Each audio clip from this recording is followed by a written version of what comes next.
Saudações amigos, Camaleão aqui. No vídeo de hoje mais um plantão. Não pensei que eu ia voltar hoje com um plantão Rotom, mas temos novidades aqui pra conversar, então bora lá, deixa seu like pra dar aquela força, participe do nosso Discord, me siga no Twitter, no roxinho e no Instagram, lembrando que no Instagram estou fazendo um sorteio.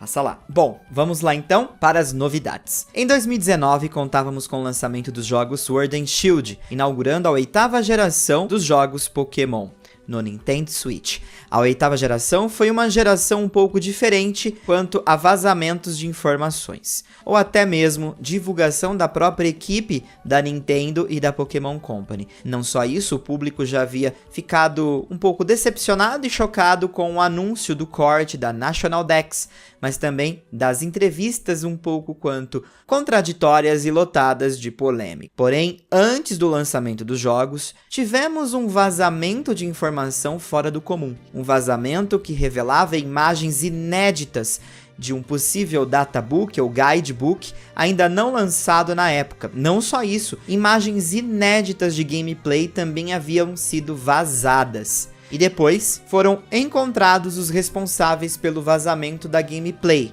Ao menos da gameplay. Um site português chamado F-Nintendo. O site assumiu a culpa e a Nintendo não deve mais trabalhar com esse site para entregar material para review. Mas ainda restava uma dúvida. Quem havia vazado as informações do livro, do guidebook, que ainda não havia sido comercializado na época, muito menos lançado para review? Bom, a Pokémon Company então iniciou uma verdadeira caça às bruxas para descobrir quem havia vazado o material. Com isso, se aliou ao Discord para descobrir de onde vinham as imagens vazadas.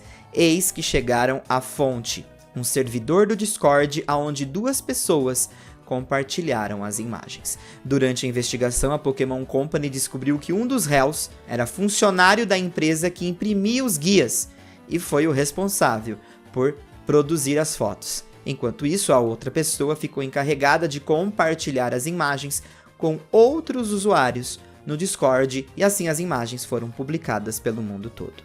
Ontem, um acordo judicial foi realizado entre a Pokémon Company e os réus. Os réus terão que pagar uma multa de $150 mil para a Pokémon Company. Isso equivale a mais ou menos R$700 mil. Os réus concordaram em pagar a quantia em vez de esperar por um veredito da justiça. A Pokémon Company afirma que todos os danos são irreparáveis. Com um vazamento em massa, uma onda de hate foi gerada no caminho do lançamento do jogo, onde muitos fãs se mobilizaram e amplificaram a onda de raiva e frustração com a Game Freak, a desenvolvedora do jogo. Com o vazamento, isso provavelmente interferiu muito nas primeiras semanas de vendas dos jogos. Afinal de contas, nós nunca iremos saber se os jogos poderiam ter vendido muito mais do que eles já venderam.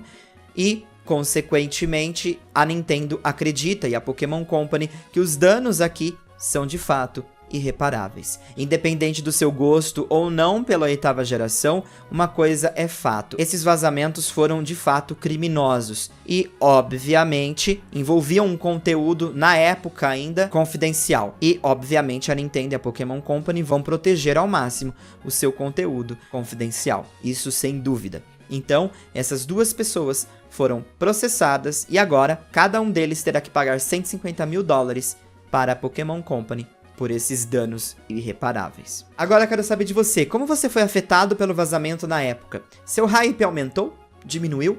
Compartilhe aí nos comentários. A Pokémon Company anunciou um novo conjunto aí de cartas TCG para o 25º aniversário. Se chama Celebrations. É basicamente o irmão da coleção Generations, vamos dizer assim. Bom, nem tanto, porque ela é muito mais animadora. Vai ser um pequeno conjunto apresentando aí 45 cartas e um subconjunto de 25 remakes de cartas clássicas, que vai trazer aí diversas cartas como Pokémon V, VMAX, algumas mecânicas retornando como Dark Pokémon, Delta Species, Pokémon C, Pokémon Star, Light Pokémon, Prime e V-Union, e também alguns reprints, incluindo Base Set Charizard. Muito interessante, né? Talvez eu faça um unboxing aqui dessas cartas quando chegarem. A Copag, inclusive, já se pronunciou com esse tweet sobre o lançamento da Celebrations aqui no Brasil. Pokémon Unite já lançou seu beta teste no Japão, e como eu havia dito, O mundo todo deu seu jeitinho de jogar. Você pode tentar. Ontem eu fiz um vídeo compartilhando um tutorial do blog do Match para baixar o conteúdo e testar.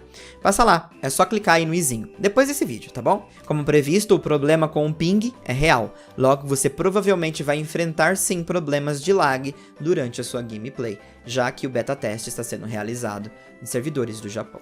Já o anime Pokémon, tivemos informações sobre o episódio especial anunciado ontem. Aparentemente será uma recapitulação da história de Ash e Go até o momento, mostrando as suas conquistas até aqui. Me pergunto se sobre o Ash será algo só para jornadas ou suas conquistas desde o primeiro episódio do anime Pokémon. E, enfim, também teremos um vídeo promocional especial para o que vem por aí no anime Pokémon, pelo menos isso que eu entendi. O episódio vai ao ar no dia 2 de julho. Dia 9 de julho não teremos episódio, e depois teremos episódio até o final de julho. E hoje, uma informação adicional. Dia 6 de agosto não teremos episódio do anime Pokémon, aparentemente.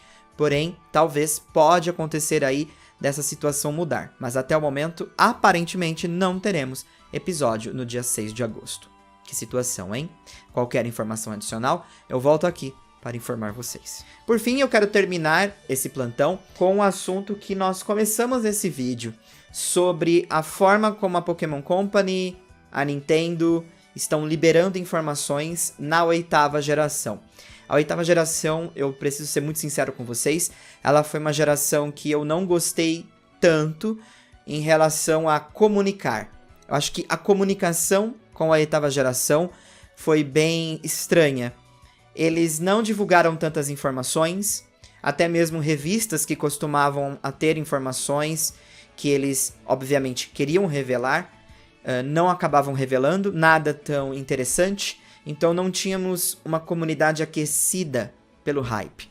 Você pode ter a sua opinião sobre o hype, o quanto o hype é importante ou não no lançamento de um jogo, mas eu acredito que para a comunidade, por mais tóxico que o hype possa ser às vezes, ele movimenta diálogos, faz com que a comunidade fique a todo vapor, e eu acho isso muito interessante.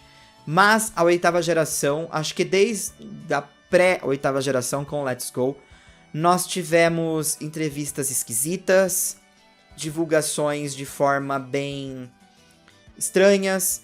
Se a gente for pegar do próprio Sword Shield, inclusive as DLCs, pouquíssimo conteúdo revelado. E parece que a Pokémon Company quer fazer assim na 8ª geração. Eu não sei o quanto isso é interessante para alguns, mas na minha visão, em relação à comunidade e em relação à comunicação, eu não gostei tanto.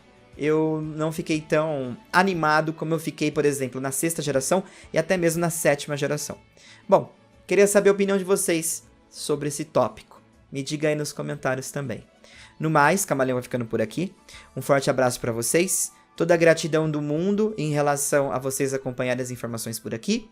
E desejo a vocês uma boa semana. E a gente se vê logo logo aqui no canal. Lá no roxinho eu devo ainda jogar o Unite no beta teste. Não vou trazer ainda para o canal, justamente por talvez conflitos que possam surgir aí no meio do caminho com alguns lances confidenciais, né? Eu não sei exatamente como eles estão lidando com isso, mas eu prefiro me esquivar já com experiências negativas do passado. Enfim, um forte abraço, a gente se vê logo logo, e é isso aí. Conto com a presença de vocês lá no roxinho também.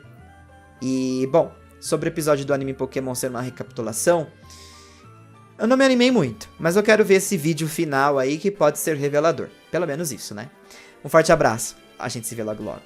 Fui.